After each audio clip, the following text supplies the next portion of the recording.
Lord Krishna नमन my all sweet dear student, प्यारे विद्यार्थियों, now we discuss about type of conversations. Type conversation is a various type. Let's us discuss them in details. Slow conversation, rapid conversation, spontaneous conversation, explosion, incomplete conversation. तो ये सारे के सारे जो types हैं हम बात करेंगे. सबसे पहले हम बात करेंगे रैपिड कन्वर्सेशन की.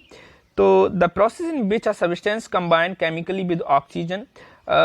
जब कोई सब्सटेंस जो है केमिकली कंबाइन हो जाता है ऑक्सीजन के साथ at a temperature above it's igneous temperature, उसके इग्निशियस टेम्परेचर से ऊपर इसका टेम्परेचर रहता है, with the evolution of large amount of heat and light. तो ऐसे में लार्ज अमाउंट ऑफ बड़ी मात्रा में हीट और लाइट जो है उत्सर्जित होती है. In a short time is called rapid combination. तो ये बहुत तेजी के साथ, रैपिड माने तेजी के साथ दहन होता है. रैपिड कॉम्बिनेशन है, बर्निंग है, जब कोई सब्सटेंस जलने लगता है. बर्निंग ऑफ हाइड्रोकार्बन फ्यूल जैसे कि LPG, kerosene, petrol is a rapid combination. तो एलपीजी, केरोसिन, पेट्रोल ये जो हैं रैपिड कॉम्बिनेशन के एग्जाम्पल हैं. कॉम्बिनेशन ऑफ कार्बन, अगर हम कार्बन के दहन की बात करें तो कार्बन और चारकोल बर्न इन एयर और oxygen give carbon dioxide. Carbon और ऑक्सीजन जो है आपस में जब मिलते हैं, जब इसमें कॉम्बिनेशन प्रोसेस होता है, जब इन्हें जलाया जाता है तो हीट और लाइट जो है प्रोड्यूस होती है. वहीं पर अगर हम बात करें कॉम्बिनेशन ऑफ हाइड्रोकार्बन की, तो hydrocarbon burn to produce carbon dioxide, water, heat and light. Hydrocarbon जब जलते हैं तो CO2, वाटर, हीट और लाइट प्रोड्यूस होता है. रिएक्शन में आप देख सकते हैं मीथेन में ऑक्सीजन की रिएक्शन जब कराई गई है तो कार्बन डाइऑक्साइड, वाटर और हीट और लाइट जो है प्रोड्यूस होता है. Burning of LPG which contains mainly butane. तो एलपीजी जो है ज़्यादातर इसमें ब्यूटेन होता है, ब्यूटेन हाइड्रोकार्बन होते हैं. Produce carbon dioxide, water, heat and light. तो ये कार्बन डाइऑक्साइड, वाटर, हीट और लाइट प्रोड्यूस करता है. Combination of magnesium, magnesium ribbon की तो हम पहले ही बात कर चुके हैं कि जब मैग्नीशियम को ऑक्सीजन की प्रेजेंस में जलाया जाता है तो जो हमें एस प्राप्त होती है उसे हम कहते हैं magnesium oxide. Plus heat plus light यहाँ पे प्रोड्यूस होती है. ठीक है, अब हम बात करेंगे स्लो कॉम्बिनेशन की, यानी कि जो स्लो दहन प्रक्रिया होती है, धीमी धीमी दहन प्रक्रिया होती है, उसके बारे में. A combustion reaction in which no light is produced and temperature of the substance remain almost unchanged is called slow combustion. Slow combustion में लाइट प्रोड्यूस नहीं होगी. जैसे हम लोग बोलते हैं ना, धीरे धीरे आग जल रही है लेकिन आग अभी तक उसकी आग बाहर नहीं आई है, मतलब वह जलना स्टार्ट नहीं की है, बस धीरे धीरे जल रही है. आपने देखा होगा बहुत सारे समय पर ऐसा. Thus a substance undergoes slow combustion without catch fire. मतलब मतलब कैच फायर नहीं हुआ, यहाँ कैचिंग फायर नहीं हुआ, आग जलना स्टार्ट नहीं हुई, बस आग धीरे धीरे सुलग रही है. सम एग्जाम्पल ऑफ स्लो और स्पॉन्टुअस कॉम्बिनेशन आर, जैसे कि हम भोजन खा लिए तो भोजन का पचना भी तो एक तरह का दहन प्रक्रिया है. तो digestion of food, respiration, oxidation of yellow phosphorus at room temperature. जो पीले रंग का फॉस्फोरस होता है उसका रूम टेम्परेचर पर, कमरे के तापमान पर ऑक्सीडेशन होता है. क्या होता है? ऑक्सीडेशन. प्यारे विद्यार्थी, अब हम बात करेंगे इनकम्प्लीट कॉम्बिनेशंस की. अपूर्ण दहन जो पूरी तरह से दहन ना हो, और तुम्हें पता है जब पूरी तरह से दहन नहीं होगा तो कार्बन डाइऑक्साइड की जगह बन जाएगा कार्बन मोनोऑक्साइड, जो कि हमारे लिए बहुत ज़्यादा डेंजरस है, जो एक जहरीली गैस बना देगा. The combination reaction that take place in presence of insufficient quantity of oxygen. Combination reaction में जब ऑक्सीजन की कमी हो जाए तो इस तरह के हम दहन को कहेंगे इनकम्प्लीट कॉम्बिनेशन. ऑक्सीजन की कमी हो गई. When carbon is burn in insufficient limited quantity of air, carbon monoxide is formed. भैया कार्बन डाइऑक्साइड बनना चाहिए था, कार्बन डाइऑक्साइड बनना चाहिए था, लेकिन बन क्या गया?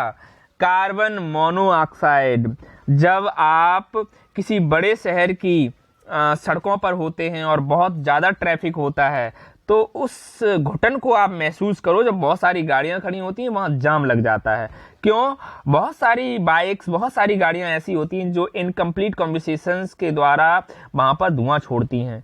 तो उसमें बड़ी मात्रा में कार्बन मोनोऑक्साइड और लेड पार्टिकल होते हैं जिनसे कैंसर तक हो सकता है, रेस्पिरेटरी डिजीज हो जाती हैं। Carbon monoxide is deadly poisonous gas, जहरीली गैस है।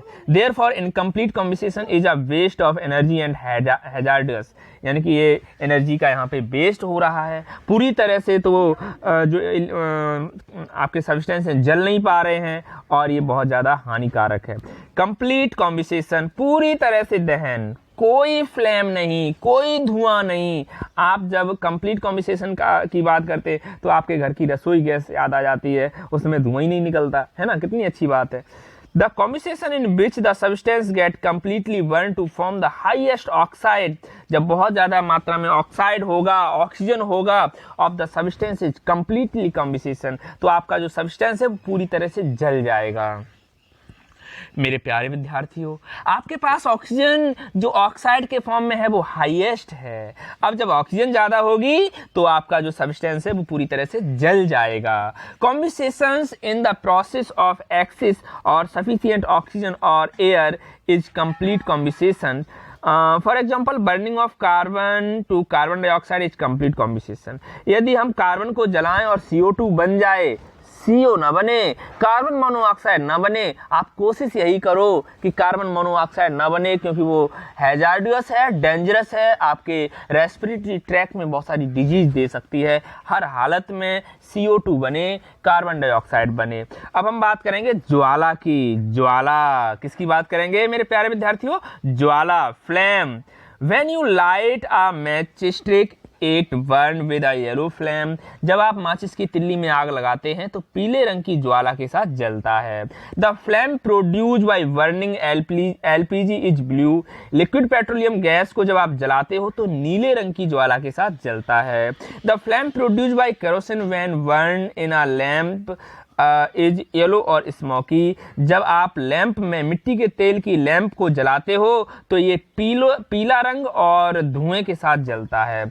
आपने सोचा ये पीला रंग क्यों आया? क्योंकि जब आप अपना जो आपके पास लैंप है उस पर जो शीशा लगा होता है वो पूरी तरह से ऑक्सीजन नहीं जाने देता और यहाँ पर इनकम्प्लीट कॉम्बिनेशन हो रहा है, इसीलिए जो ब्लू कलर में जलना चाहिए था आपका केरोसिन वो येलो कलर में जलता है। And smoky but when burned in the stove, लेकिन जब यही मिट्टी का तेल आप स्टोव में जलाते हैं, the flame is blue and smokeless, तो उस समय ये फ्लेम ब्लू और स्मोकलेस होता है। इसका मतलब है कि वहाँ जब स्टोव का जला रहे हो तब ऑक्सीजन की मात्रा उसके पास ज़्यादा पहुँचती है। All gases combustible substance burn with a flame, जितनी भी गैसियस कॉम्बिस्टेबल सब्सटेंस हैं वो फ्लेम के साथ जलते हैं, वो सुलगते नहीं हैं। जैसे आपने बहुत सारी आग जलाई, कहीं लकड़ी वगैरह इकट्ठी करके वो सुलग रही है धीरे धीरे, तो बेटा गैसियस कॉम्बिस्टेबल सब्सटेंस जो होते हैं वो फ्लेम के साथ जलते हैं। Liquid combustible substance burn with a flame, तो लिक्विड कॉम्बिस्टेबल सब्सटेंस जैसे कि आपका जो है पेट्रोल, डीजल, ये भी फ्लेम के साथ जलता है। Solid combustible substance when burn at low temperature do not give flame, solid combustible substance जैसे कि कोयला वगैरह जब आप जलाते हैं तो अगर तापमान कम है तो ये फ्लेम के साथ नहीं जलता है, सुलगता है। सुलगना जानते होंगे, गांव की भाषा में है ये word.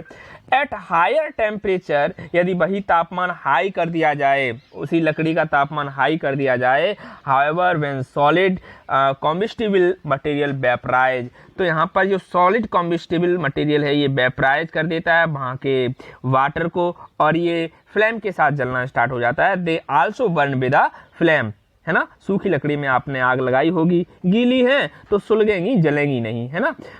Thus only those solid and liquid fuel with vaporize on heating burn with a flame, जब सॉलिड और लिक्विड फ्यूल्स जो हैं वेपराइज करते हैं on heating burn with a flame, तो ये फ्लेम के साथ जलते हैं। For example kerosene liquid fuel, kerosene जो है लिक्विड फ्यूल है एंड वैक्स सॉलिड फ्यूल है, both vaporize on heating to burn with a flame, दोनों ही वेपराइज होते हैं। वैक्स भी वेपराइज होती है, लिक्विड भी वेपराइज होती है। पहले वो वेपराइज होगा, भाप में बदलेगा, उसके बाद आग पकड़ लेगा, है ना। अ flame is shining John in which a combustible gaseous material undergoes combustion produce heat and light। तो फ्लैम क्या है? फ्लैम एक शाइनिंग जॉन है, एक चमकदार क्षेत्र है जहां पर कॉम्बिस्टेबल गैसेस मटेरियल कम्बिशन के आगे मतलब अंडरगोज जलते हैं, हीट और लाइट भी प्रोड्यूस करते हैं। The actually nature of the flame colours depend upon the chemicals nature of the combustible material. The shape of flame depend upon the apparatus used for burning of combustible material, but when we talk and flame and structure we generally refer to candle oil lamp। जब भी हम flame की बात करते हैं तो हमारे सामने एकदम इमेज आ जाती है कि सर कैंडल का फ्लेम देख लो, ऑयल लैम्प का फ्लेम देख लो। A flame can classified into two types, luminous and non luminous flame. तो फ्लेम भी यहाँ पे दो प्रकार की है, ल्यूमिनियस फ्लेम और नॉन ल्यूमिनियस फ्लेम।